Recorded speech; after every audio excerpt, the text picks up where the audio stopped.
മക്കളെ വിളിച്ച് ഉപദേശിക്കാൻ വേണ്ടി പഠിപ്പിക്കുന്ന സൂറത്താണ് സൂറത്തുൽ ലുഖ്മാൻ. ലുഖ്മാനുൽ ഹക്കീം റളിയല്ലാഹു അൻഹു ചരിത്ര പ്രസിദ്ധനായ മഹാനാണ്. ലുഖ്മാനുൽ ഹക്കീം തങ്ങൾ ആരാണ്? നബിയാണോ അല്ല വലിയാണോ?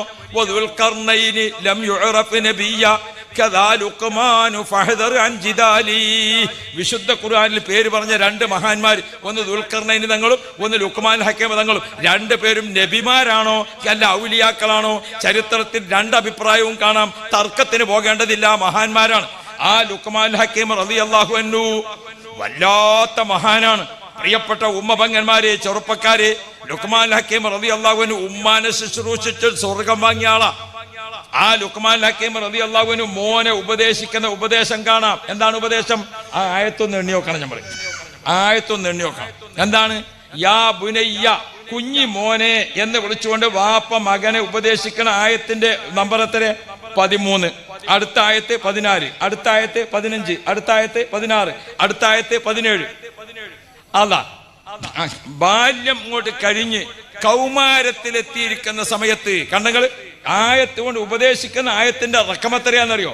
സൂറത്തുൽ ലുഖ്മാനിലെ യാ ബുനയ്യ എന്ന് ഉപദേശം തുടങ്ങുന്ന ആയത്ത് നമ്പർ ആയത്ത് 13, 14, 15, 16, 17, 18.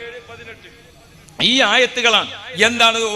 ഒരു കുട്ടി വഴികേടിലായി പോകാൻ, ഒരു കുട്ടി മാതാപിതാക്കൾ നിന്ന് വിട്ടു മറ്റു പലരുടെയും ചതിയിൽ വീഴാൻ ഏറ്റവും പറ്റിയ പ്രായമാണ് 13, 14, 15, 16, 17, 18. ഡിഗ്രി പഠിക്കുന്നിടത്തേക്ക് എത്തിയാൽ ഒരു കുട്ടി തടി കാക്കാൻ പഠിക്കും. നമ്മുടെ കുട്ടികൾ 9ാം ക്ലാസ്സിൽ, 10ാം ക്ലാസ്സിൽ, +1, +2 അപ്പോഴാണ് അധിക കുട്ടികളും വഴിതെറ്റിപ്പോകുന്നത്. ആ സമയത്ത് നമ്മൾ എപ്പോഴും എന്ത് വേണം? മാതാപിതാക്കൾ കുട്ടികളെ സ്നേഹിച്ച് കീഴടക്കണം. ഇപ്പൊ ഞാൻ പലരോടും മക്കളെ പറ്റി ചോദിക്കലില്ല. എന്തുകൊണ്ട്? ചോദിക്കുമ്പോൾ തന്നെ എമ്മാരും പാപ്പാരൊക്കെ കുട്ടികളെ കാര്യമൊക്കെ നിങ്ങൾക്ക് അറിയില്ല ഉസ്താദെ, പറഞ്ഞിട്ട് കാര്യമല്ല, ഒക്കെ അങ്ങനത്തെ മക്കളാണ്. കുട്ടികളെ കുറ്റപ്പെടുത്തല്ലേ മാതാപിതാക്കളെ. ആ സമയം കൂടി പടച്ചോൻ എൻ്റെ മക്കളെ നന്നാക്കണേ എന്ന് പറയല്ലാതെ കുറ്റപ്പെടുത്തിയിട്ട് കാര്യമില്ല. നിങ്ങൾ നോക്കൂ, കുറ്റപ്പെടുത്തിയിട്ട് ഉപദേശം ഖുർആനിലോട്ട് കാണൂല അല്ലേ? അല്ലാഹു റബ്ബി 5 ആയത്തിലാണ് ഖുർആൻ ഉപദേശം നൽകാൻ ബാപ്പ മക്കളെ വിളിച്ചത് കാണുന്നത്. ഒന്ന്, നൂഹ് നബി അലൈഹിസ്സലാമിന്റെ കപ്പൽ പുറപ്പെടുകയാണ്. മല പോലത്തെ തിരമാല. ആ കപ്പലിൽ കയറിയവർക്കേ രക്ഷയുള്ളൂ. ബഹുമാനപ്പെട്ട നൂഹ് നബിന്റെ കപ്പൽ ഇങ്ങനെ പുറപ്പെട്ടു. അപ്പൊ നോക്കുമ്പോ പുറത്തൊക്കെ നോക്കുമ്പോ മകനുണ്ട് അവിടെ നിൽക്കണേ.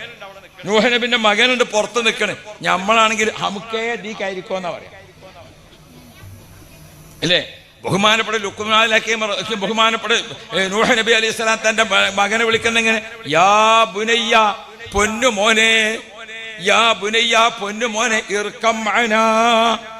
അവിടെ നൂഹ് നബിന്റെ തൊണ്ട ഇടറിയിട്ടുണ്ട്.